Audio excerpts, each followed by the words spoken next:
Baik saudara sekalian, kali ini kita memasuki materi manajemen pemasaran hotel, konsep inti pemasaran. Jadi di pertemuan sebelumnya saudara sudah Pak Bayu kenalkan mengenai apa-apa saja yang akan dipelajari dalam satu semester terkait dengan mata kuliah manajemen pemasaran hotel. Cukup banyak yang sudah kita bahas secara umum di pertemuan pertama yang merupakan perkenalan ya. Nah, sekarang kita memasuki pokok bahasan yang penting di dalam manajemen pemasaran hotel, yaitu konsep inti pemasaran. Saudara sekalian, konsep inti pemasaran adalah sebuah pemikiran, gagasan, tindakan yang menyebabkan kegiatan pemasaran di hotel itu terjadi. Konsep inti pemasaran dimulai dengan kebutuhan, keinginan, dan permintaan, kemudian produk,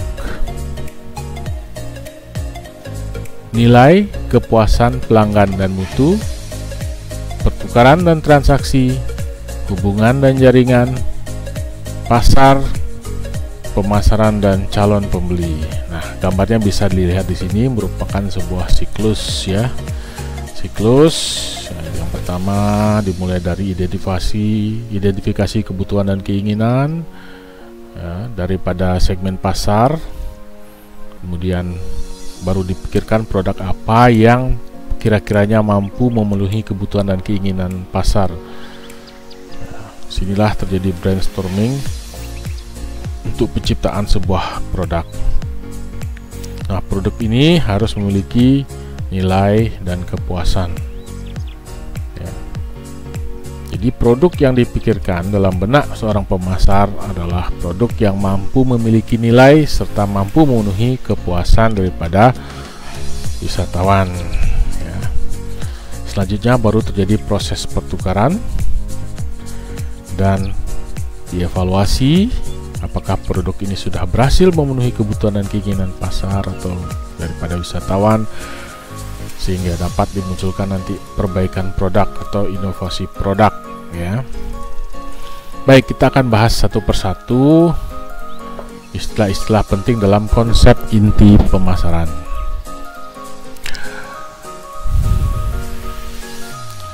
Oke, saudara sekalian, ini adalah gambar yang lebih singkat daripada gambar yang sudah dipaparkan sebelumnya. Kurang lebih sama isinya. Kita lanjut saja ke kebutuhan, keinginan, dan permintaan. Nah, dalam mempelajari pemasaran, kalian harus memahami istilah kebutuhan, keinginan, dan permintaan. Kebutuhan adalah hal yang mendasar yang harus dipenuhi makhluk hidup. Misalnya makan, minum, istirahat, rasa aman dan nyaman. Nah, kebutuhan seorang wisatawan tentunya adalah tempat tinggal selama mereka berada di destinasi wisata. Tempat tinggal yang mampu melindungi mereka dari hujan, panas, dingin, tempat untuk beristirahat, untuk makan, minum. Itulah kebutuhan seorang wisatawan. Nah, kebutuhan itu sifatnya sangat mendasar ya, sangat mendasar. Nah, kebutuhan ini akan berkembang menjadi keinginan, di mana pengertian keinginan di sini adalah pemenuhan kebutuhan yang lebih berkembang dan spesifik. Nah, kalau kebutuhan, kembali ke kebutuhan, untuk memenuhi tempat tinggal tentunya wisatawan membutuhkan tempat untuk menginap. Ya, tempat untuk menginap itu bisa di mana saja ya, yang penting layak, tidak kehujanan, kepanasan, kedinginan. Bisa jadi di rumah saudara, di rumah kerabat, bisa, jika itu merupakan sebuah kebutuhan. makan pun bisa menumpang ya di tempat saudara. Dan untuk fasilitas juga bisa menggunakan fasilitas apa yang ada di rumah kerabat atau saudara. Ya, jadi kebutuhan itu sifatnya mendasar ya. Jadi seorang wisatawan kebutuhannya adalah tempat untuk tinggal sementara. Nah, kebutuhan ini berkembang menjadi keinginan seiring dengan kemampuan daya beli daripada wisatawan itu. Keinginan adalah pemenuhan kebutuhan yang lebih berkembang dan spesifik. Seorang wisatawan jika sudah memiliki uang yang banyak, tentunya tidak mau tinggal di tempat saudara atau tempat kerabatnya ya, karena khawatir akan terganggu dia, tidak nyaman dalam melaksanakan liburan. Jadi kalau mereka punya uang, mereka wisatawan cenderung memilih hotel atau villa atau penginapan, tergantung lagi keuangannya. Kalau uangnya banyak, tentu memilih hotel berbintang 5 plus atau bintang 7 diamond. Ya, semakin tinggi daya beli seseorang, semakin tinggi pula keinginannya. Gitu. Kalau keuangannya pas-pasan, cukup dia tinggal di losmen juga bisa atau hotel melati. Ya, sehingga anggaran untuk berwisata tercukupi sesuai dengan kemampuannya. Jadi Pak Bayu harapkan kalian sudah bisa membedakan kebutuhan dan keinginan dari wisatawan dalam konteks tempat menginap ya. Selanjutnya, permintaan adalah segala usaha yang dilakukan untuk dapat memenuhi kebutuhan dan keinginan. Di permintaan adalah segala usaha yang dilakukan untuk dapat memenuhi kebutuhan dan keinginan. Jadi setelah seorang wisatawan merasakan kebutuhan dan keinginan, dia akan melakukan permintaan ya. Permintaan itu bisa berbentuk pencarian di website, pencarian informasi di mana hotel yang bagus, di mana tempat menginap yang bagus, karena mereka butuh dan ingin untuk menginap di tempat wisata yang mereka tuju. Jadi permintaan adalah segala usaha yang dilakukan untuk dapat memenuhi kebutuhan dan keinginan. Jadi contoh nyata daripada permintaan ini adalah mereka mencari-cari di website, bertanya, mencari travel agent tentang hotel apa saja yang bisa memenuhi kebutuhan dan keinginannya, dan mereka bisa melakukan reservasi langsung atau pembayaran langsung untuk bisa mendapatkan kamar hotel. Oke, selanjutnya kita akan mempelajari tentang konsep produk ya. Nah, dalam pemasaran istilah produk itu sering kali disebut ya, berulang kali, karena produk inilah merupakan sesuatu yang bisa ditukar atau diperjualbelikan, yang mampu memenuhi kebutuhan dan keinginan wisatawan. Jadi cerminan daripada memenuhi kebutuhan keinginan harapan wisatawan adalah dengan membuat produk sesuai dengan konsep inti pemasaran tadi. Apa itu produk? Produk adalah segala sesuatu yang dapat ditawarkan untuk memenuhi kebutuhan dan keinginan pasar, yang dapat berwujud maupun tidak berwujud ya. Jadi produk ya, produk itu adalah segala sesuatu yang dapat ditawarkan untuk memenuhi kebutuhan dan keinginan pasar, yang dapat berwujud maupun tidak berwujud. Produk yang berwujud kita sebut barang, yang tidak berwujud kita sebut jasa. Contoh produk di hotel yang berbentuk barang itu banyak sekali saudara sekaliannya. Misalnya apa? Makanan, minuman ya, fasilitas yang ada di hotel, tempat tidur, kemudian televisi yang ada di kamar hotel, kolam renang, dan semua yang bisa kita sentuh itu adalah barang, produk barang, termasuk bangunan hotel itu sendiri ya. Ya, itu adalah contoh produk barang yang ditawarkan di hotel. Nah, produk yang tidak berwujud ini adalah kita sebut jasa ya, jasa. Ya, selain jasa juga bisa kita katakan atmosfer atau suasana hotel ya. Itu intangible, tidak bisa disentuh ya. Jadi pelayanan adalah contoh produk yang tidak berwujud yang ditawarkan di hotel. Pelayanan dari reception, dari bellboy, dari waiter, waitress, dari semua staff yang ada di hotel, khususnya in front of the house ya, termasuk juga back of the house ya. Jadi produk yang ditawarkan di hotel ada dua macam, produk barang dan jasa. Jadi saudara diharapkan mampu menjelaskan dan memberikan contoh mengenai produk yang ditawarkan di hotel. Baik, selanjutnya kita akan mempelajari nilai kepuasan pelanggan dan mutu ya. Nilai atau value dalam industri perhotelan adalah perbandingan antara biaya yang dikeluarkan untuk menikmati fasilitas hotel dengan manfaat dan kenangan yang dirasakan oleh wisatawan. Jadi dalam merancang sebuah produk, Anda di sini harus memperhatikan harga dan juga apa yang saudara bisa berikan kepada wisatawan sehingga produknya memiliki nilai. Jadi ada perbandingan ya, tentunya yang kita harapkan perbandingan di mana manfaat dan kenangan yang dirasakan wisatawan ketika menginap di hotel lebih besar daripada biaya yang dikeluarkannya ya. Sehingga produk industri perhotelan tersebut dikatakan memiliki nilai ya. Sebagai contoh, beberapa minggu yang lalu saya bersama keluarga menginap di hotel di Jimbaran, di Ungasan ya, di dekat Pantai Melasti. Ada namanya Hotel Banyantri atau juga sekarang berubah nama menjadi Hotel Jumana kalau nggak salah ya. Jadi di sana saya menilai memiliki value yang bagus karena selain diberikan kesempatan menginap menikmati fasilitas berupa villa dan juga private pool, wisatawan yang menginap atau tamu-tamu hotel atau tamu villa boleh mengunjungi pantai Melasti yang ada di bawah daripada resort tersebut secara gratis.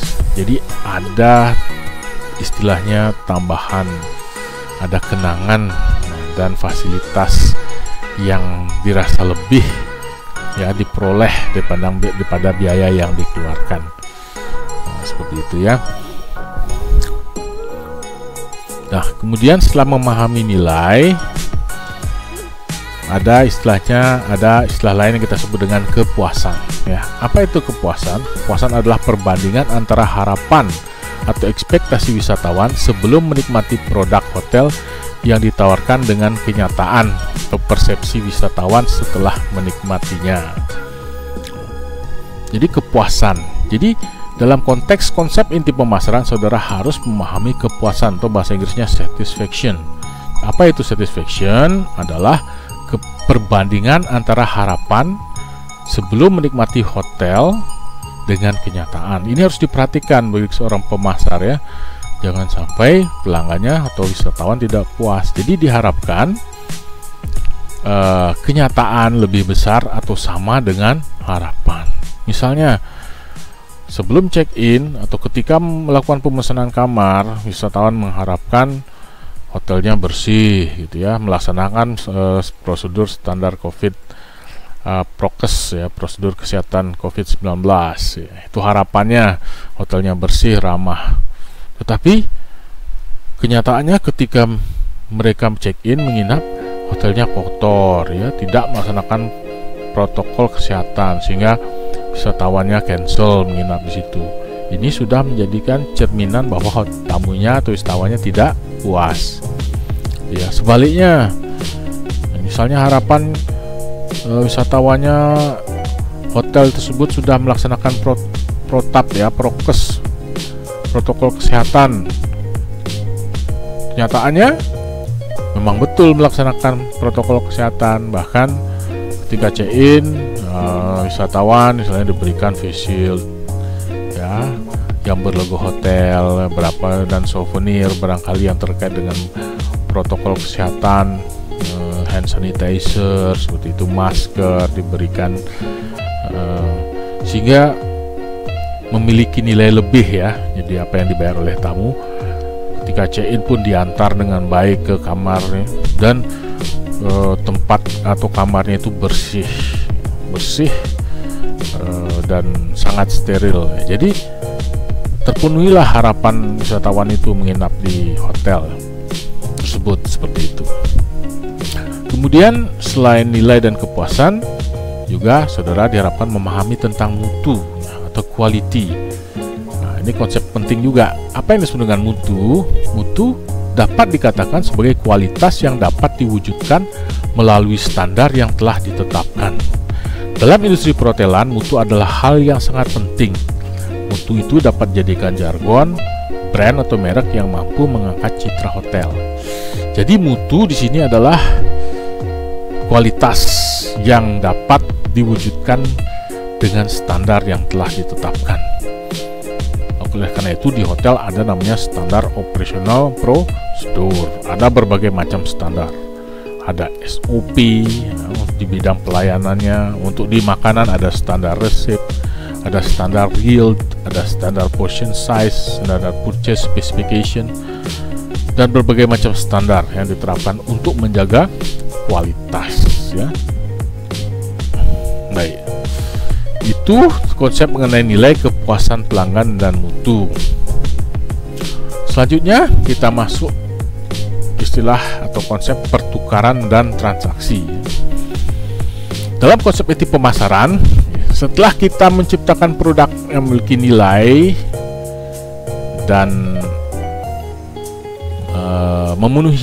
diharapkan memenuhi kepuasan, tentunya disinilah produk itu dipasarkan, terjadilah pertukaran dan transaksi. Pertukaran dan transaksi merupakan bagian dari konsep inti pemasaran, karena pada saat pertukaran atau transaksi ini terjadi perpaduan atau hubungan antara kebutuhan dan keinginan wisatawan dengan produk yang disiapkan oleh pengelola hotel. Pada saat inilah terjadi kesepakatan harga yang dibayar wisatawan atau atas produk yang diminati yang disediakan oleh pengelola hotel sebagai produsen. Jadi transaksi ini ada beberapa tahapan, saudara sekalian. Yang pertama, ketika wisatawan memutuskan untuk memesan kamar, melakukan DP atau deposit, ya. Setelah itu ketika mereka check in, di dalam hotel juga terjadi transaksi juga di outlet, sampai mereka check out adalah transaksi terakhir, ya. Jadi inilah kita sebut dengan moment of truth. Apa yang dipikirkan, produk apa yang dipikirkan, yang diciptakan oleh pemasar, disinilah moment of truth-nya pada saat pertukaran dan transaksi. Jadi jika semua ide-ide pemasaran itu diterapkan dengan baik dan benar, tentunya diharapkan di sini wisatawan atau pelanggan menjadi puas. Baik, sekarang kita masuk ke hubungan dan jaringan. Dalam pemasaran, tidak bisa pemasaran itu, apalagi di era 4.0 sekarang ini mau masukin industri 5.0, tidak bisa pemasarannya dilakukan sendiri-sendiri, ya. Sudah tidak zaman single hotel fighter, ya. Sekarang harus bekerja sama menciptakan hubungan dan jaringan sehingga hotelnya bisa dikenal di pasar internasional, di jaringan yang luas, sehingga lebih mudah untuk laku atau terjual. Jadi di sini ada istilah hubungan dan jaringan, ya saudara sekalian, ya. Hubungan merupakan relasi yang muncul akibat proses pemenuhan kebutuhan dan keinginan. Jadi relasi yang muncul akibat proses pemenuhan kebutuhan dan keinginan yang melibatkan produsen dengan konsumen dalam industri pariwisata. Nah, contoh hubungan ini adalah ya bisa melalui email, ya, bisa melalui Facebook. Yang jelas bagaimana ada komunikasi antara wisatawan atau calon pelanggan dan pelanggan. Bagaimana? Nah, tentunya perlu hubungan. Ya, di sini melalui web media-media seperti yang saya sebutkan tadi, bisa melalui televisi, internet, website dan sebagainya. Nah, sedangkan jaringan di sini merupakan bentuk hubungan yang kompleks, melibatkan berbagai komponen dalam industri pariwisata. seperti hotel, travel agent, restoran, supplier, tour operator. Nah, di mana tujuan membentuk jaringan adalah agar dapat mewujudkan komunikasi yang efektif dan efisien, memperkuat daya saing dan meningkatkan keunggulan kompetitif pada unit-unit usaha yang ada dalam jaringan. Jadi di sini perlu adanya jaringan ya, atau networking. Kalau hotel sendiri membuat ya hotel chain ya, dalam satu pengelolaan manajemen. Mungkin Anda pernah dengar istilahnya ada archipelago ya, archipelago. Kemudian ada jaringan hotel Starwood ya, yang terkenal, dan banyak jaringan Marriott misalnya, satu brand hotel yang juga memiliki chains, dan Hotel Indonesia Group ya, itu contoh jaringan yang hotel yang ada di Indonesia lokal ya. Kalau yang internasional tadi sudah disebutkan adalah Starwood. Jadi jaringan ini tidak hanya melibatkan hubungan antara hotel dengan hotel dengan travel agent atau tour operator, tapi juga hotel dengan supplier atau pemasok, sehingga tercipta istilahnya rekan kerja atau bisnis yang mampu memberikan efisiensi dari sisi penyediaan barang yang bisa dijual dan juga efisiensi harga, sehingga harga atau cost-nya lebih murah ya, dan harga jual berintegrasi juga akan lebih bisa ditekan, sehingga meningkatkan daya saing melalui hubungan dan jaringan ini. Nah, jadi singkatnya seperti itu. Selanjutnya adalah pasar. Dalam memahami konsep inti pemasaran tidak bisa lepas istilah pasar. Di semua produk yang dipikirkan yang diciptakan oleh pemasar, seorang pemasar itu semua akan dilempar atau ditawarkan di pasar ya. Pasar merupakan sekumpulan pembeli potensial, pembeli aktual dengan berbagai kebutuhan dan keinginan, serta sekumpulan produsen, sekumpulan perantara dengan berbagai produk yang siap atau akan melakukan proses transaksi. Pengertian pasar tidak hanya pasar berwujud yang dibatasi ruang, waktu, dan jumlah produsen, perantara, dan konsumen yang terlibat. Misalnya trade fair, pasar tradisional. Di masa ini, pasar dunia maya dengan kecanggihan teknologi internet 4.0 mampu meningkatkan perputaran ekonomi, memperluas hubungan sosial. Pasar dunia maya ini bahkan mampu menggusur toko-toko yang ada dalam pasar tradisional maupun pasar modern. Contoh pasar dunia maya dalam industri pariwisata atau perhotelan, misalnya TripAdvisor. Ya, di sana Anda bisa lihat berbagai macam hotel ditawarkan di sana, berbagai macam destinasi wisata sampai dengan transportasi ditawarkan di sana dengan harga yang bersaing ya, dan kemudahan untuk melakukan pemesanan. Jadi pasar itu luas ya, tidak seperti paradigma konvensional di mana penjual dan pembeli harus bertemu. Tidak demikian. Pasar di sini sudah berkembang menjadi istilahnya pasar yang tidak berwujud, di mana ada sekumpulan pembeli aktual dan sekumpulan pembeli potensial. Pembeli aktual ini dia melakukan pembelian, purchase, tapi kalau potensial berkeinginan membeli dan berpotensi melakukan pembelian di masa yang akan datang. Jadi itulah pasar ya saudara sekalian ya. Jadi maknanya sangat luas. Kemudian yang terakhir adalah pemasaran dan calon pembeli. Pemasaran merupakan keseluruhan proses sosial manajerial dalam membuat produk yang mampu memenuhi kebutuhan dan keinginan wisatawan, proses transaksi, konsumsi, sampai setelah wisatawan menikmati produk wisata dan memberikan responnya. Calon pembeli merupakan sekelompok yang memiliki kebutuhan dan keinginan untuk berwisata, namun masih pada tahapan pencarian informasi dan belum memutuskan untuk melakukan pembelian. Nah, ini adalah konteks pasar, di mana dalam pasar itu ada pemasaran dan calon pembeli. Nah, jadi dari sekian banyak kata-kata di sini, Pak Bayu kembali lagi ke slide awal ya, saudara sudah dengan melalui sesi ini, Pak Bayu harapkan memahami apa itu kebutuhan dan keinginan, apa itu produk, apa itu nilai dan kepuasan, apa itu pertukaran, dan apa itu pasar. Ya, itulah isi daripada konsep inti pemasaran, dan istilah ini akan disebutkan di pertemuan-pertemuan berikutnya maupun di setiap buku-buku pemasaran ya, pasti akan dibahas atau disebutkan istilah-istilah yang sudah kita pelajari dalam konsep inti pemasaran. Oke, baik, selanjutnya saudara sekalian, untuk tugas silahkan saudara ringkas materi manajemen pemasaran hotel yang sudah diberikan. Kalau bisa diberikan contoh aplikasinya yang ada di hotel ya. Nah, tugasnya dikerjakan di Microsoft Word dan dikumpul di Google Classroom. Baik, terima kasih atas perhatian saudara. Selamat belajar, selamat mengerjakan tugas, tetap semangat dan jagalah kesehatan saudara selalu.